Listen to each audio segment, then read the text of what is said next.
రత్న కిరీటం తరువాయి భాగం. మహిపాలుని బలి కోసం జనమంతా గుమ్ముగూడి మన రాజుగారి కోరిక మేరకు మహిపాలునికి కిరీటం ధరించడం, ఆ తర్వాత తనని బలికి సిద్ధం చేయడం, ఇవన్నీ ఇదివరకు వీడియోలో విన్నాం కదా. ఆ తర్వాత ఏమైందంటే, ఆ క్షణంలో ఆగు ఆగు, మహిపాలుని తలపైన ఉన్న రత్న కిరీటం తీయాలి అంటూ కేక వేశాడు కిరాతరాజు. అందరూ నిశ్చేష్టులయ్యారు. అందరితో పాటు దుఃఖసాగరంలో మునిగి ఉన్న ప్రమోదుడు విస్తుపోయాడు. వెంటనే పురోహితుడు ఎత్తిన కత్తిని కింద ఉంచి మహిపాలుని తలపైనున్న రత్న కిరీటం తీద్దామని 2 చేతులు చాచాడు. అప్పుడు గుండె దద్దరిల్లేటట్టు, నాయనా నిన్న బలివేయటం అంటూ మానవ భాషలో గొప్ప శబ్దం వినిపించింది. నలుదిశలా కలయ చూచారు జనం. అంతలోనే జన సమూహం కంగారుగా చెల్లా చెదురు కాదొచ్చింది. హంస హంస, బంగారు హంస అని అందరూ ఒక్కసారిగా ఎలుగెత్తి అరిచేశారు. దాన్ని చూసి వారు స్తంభించిపోయారు కూడా. అది చిత్ర విచిత్రమైన వన్నెల చిన్న రాజహంస, బంగారు రాజహంస. ఇందాక వినపడిన పలుకులు ఈ రాజహంస పలికినవే అని, దాని కంఠస్వరం పెద్ద రాణి అయిన గంధర్వకాంత కంఠస్వరమేనని పిల్లవాళ్ళు కూడా తెలిసిపోయింది. అయితే అది ఎలా అక్కడికి వచ్చిందో మాత్రం ఎవ్వరూ కనిపెట్టలేకపోయారు. మహిపాలుడు అమ్మా అమ్మా అనుకుంటూ పోయి గట్టిగా హంస మెడను చుట్టేసుకున్నాడు. వెంటనే రత్న కిరీటధారి అయిన మహిపాలుని వీపు పైన ఎక్కించుకొని అది ఎగిరి చక్కాపోయింది. ఎగిరిపోతున్న హంసను చూచి పురోహితుడైన రాజగురువు, కొట్టండి పట్టండి మాయాపక్షి అని కేకలు వేసి అందరినూ తొందర చేశాడే కాని ఆ పక్షిని ఏమీ చేయడానికి ఒక్కలకు కాళ్ళు చేతులు ఆడలేదు. చూస్తూ ఉండగా అది అంతరిక్షానికే వెళ్ళిపోయింది. ఆ పక్షి వాక్కులు విన్న క్షణం నుంచి అందరూ తీవ్రమైన ఆలోచనలో పడ్డారు. ఇందుకు తోడు రాజగురువు ఆవేశపడటం వారి ఆలోచనను మరింత ఎక్కువ చేసింది. రాజ్యంలో పుట్టిన పుకారికి ఈ సంఘటనకి సంబంధం ఏమిటి అని ప్రతి వారికి జిజ్ఞాస కలిగింది, అంటే ఆత్రం కలిగింది. కానీ ఎవ్వరికి సరి అయిన సమాధానమే దొరకలేదు. ఏమైతేనేమి అమాయకుడైన పసివానికి గండం తప్పింది కదా అని ఆబాల గోపాలము సంతోషించారు.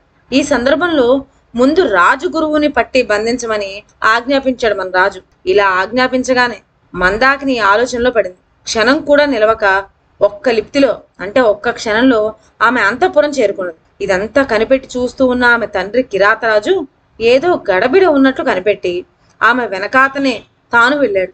అతడు వెళ్లేసరికే మందాకిని శయన మందిరంలో పడుకొని ఉన్నది. తండ్రి ఆమెను చేరదీసుకొని, అమ్మడు, జరిగిందేదో జరిగింది, విచారించకు, అది ఒక మేలే, పసివాడు ప్రాణాలతో వెళ్ళిపోయాడు అని ఇంకా ఏమో చెప్పబోతూ ఉండగా మందాకినికి శరీరంలో ఒక విధమైన బాధ ప్రారంభమైంది. నాన్న క్షమించు, ఇంతవరకు లోకంలో మంచిదాన్ని అనిపించుకున్నాను.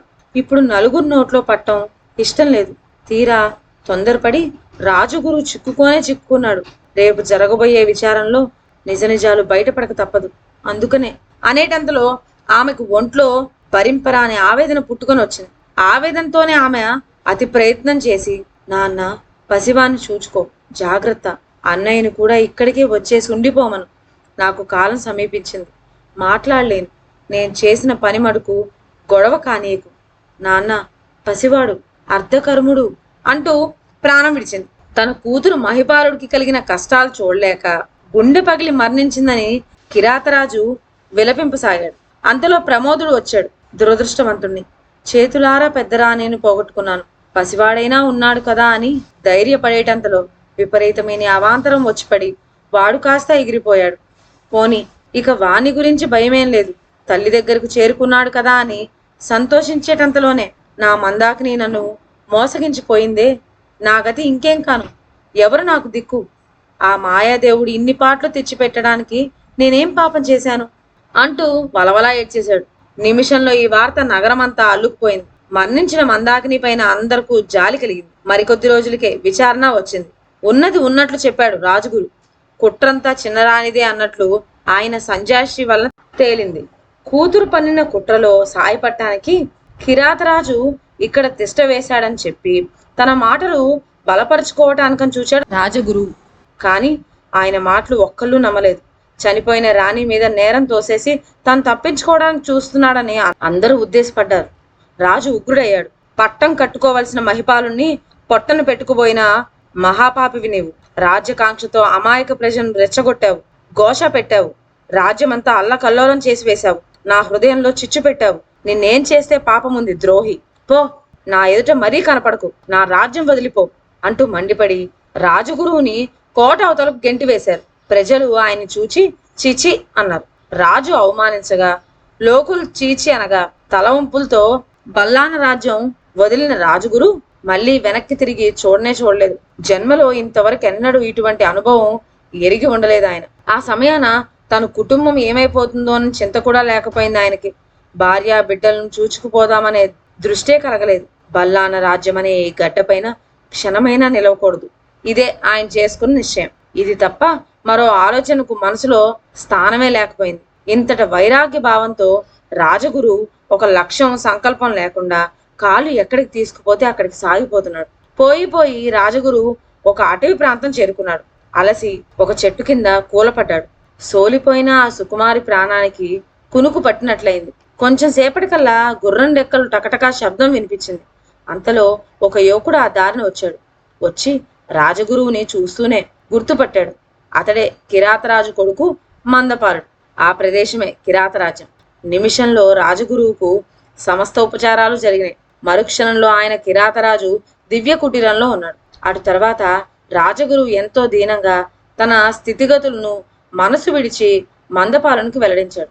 అందుకు మందపాలుడు ఆయన్ను ఊరడిస్తూ, గురువుగారు, ప్రపంచాలను నడిపించగల ప్రజ్ఞావంతులు మీరు తలచినంత మాత్రాన జగాలు కంపించిపోతాయి. తాము ఇలా వాపోవడం పాడి కాదు. ధైర్యం వహించండి. మీ ఆశీర్వాద బలం ఉంటే సరి. ఇదిగో కత్తి చేతపట్టి చెబుతున్నాను. ఏ రోజున మందపాలుడు బల్లాన రాజ్య సింహాసనం అధిష్ఠిస్తాడో ఆ క్షణమందే మీకు సమస్త సౌఖ్యాలు సమకూరినవేని నమ్మండి అంటూ భీషణ ప్రతిజ్ఞ పట్టాడు. ఈ శబదానికి రాజగురు సంతోషించాడు. అయితే గాఢమైన ఆలోచన కూడా కలిగింది. మందాకిని మాట విన్నాను, చెడాను, నలుగురు నోళ్లల్లో పడ్డాను. పోతే ఆ కిరాతరాజు నా పట్ల అనుకూలంగా ఉన్నట్లే కనిపిస్తాడు. కానీ పని వచ్చేసరికి తప్పుకొని తటస్థంగా ఉంటున్నాడు. అతని నటన అంతు పట్టకుండా ఉంది. ఉండడం ఏమిటి, అతనికి మనవడి మీదనే మమకారం. వాణ్ణి విడిచి క్షణం నిలవలేడు. ఇప్పుడు చూడగా ఈ మందపాలనికి రాజ్యకాంక్ష పట్టుకున్న సంగతి స్పష్టమైంది. తోడుగా ఉండి వీనికి బల్లాన రాజ్యం దక్కులు పరిస్తే, అంటే దక్కేటట్టు చేస్తే అన్ని విధాలా నాకు మేలేటట్టే తోస్తోంది. పైగా మందాకిని మూలంగా వచ్చిన చెడ్డ పేరు మాసిపోయి ఎప్పటి గౌరవం ఏర్పడవచ్చు. అలా ఏర్పడిన నాడు నా చాకచక్యానికి లోకం మెచ్చుకుంటుంది. పోతే అటు ప్రమోదిని పైన కిరాతరాజు మీద కూడా ఇష్టం వచ్చినట్లు పగ సాధించవచ్చు. అటు ప్రమోదిని పైన కిరాతరాజు మీద కూడా ఇష్టం వచ్చినట్లుగా పగ సాధించవచ్చు. ఇన్ని పనులు ఒక్కమారుగా నెరవేరటానికి ఇదే చక్కటి అతను. ఈ తరుణం పోనీయకూడదు అంటూ యోచించి, నాయన, సరే, మన చేతిలో ఏముంది, చేతనైన పని చేసుకుందాం లోపం లేకుండా అన్నాడు.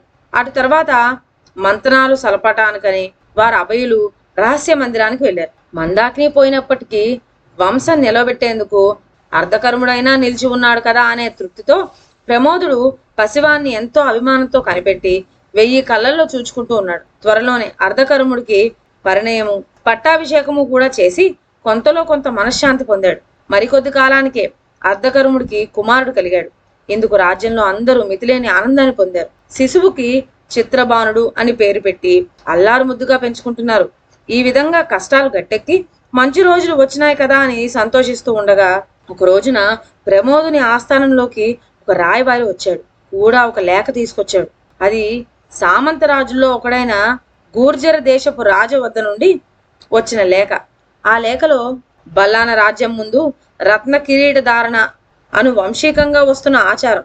మేము అనగా సామంత రాజ్యాల వారమంతా తరతరాల నుండి ఈ రత్న కిరీట దారులైన ప్రభువులకే కైమేడు చేసి కప్పములు కడుతున్నాము. ఈనాడు ఈ రత్న కిరీటం అదృశ్యమైంది. అర్ధకుమారుడు కిరీటం లేని రాజు. పట్టం కట్టుకొని ప్రభువుల్ని మేము ఆమోదించలేము. ప్రభువుని ఆమోదించినప్పుడు ఇక కప్పం కట్టేది ఎట్లా?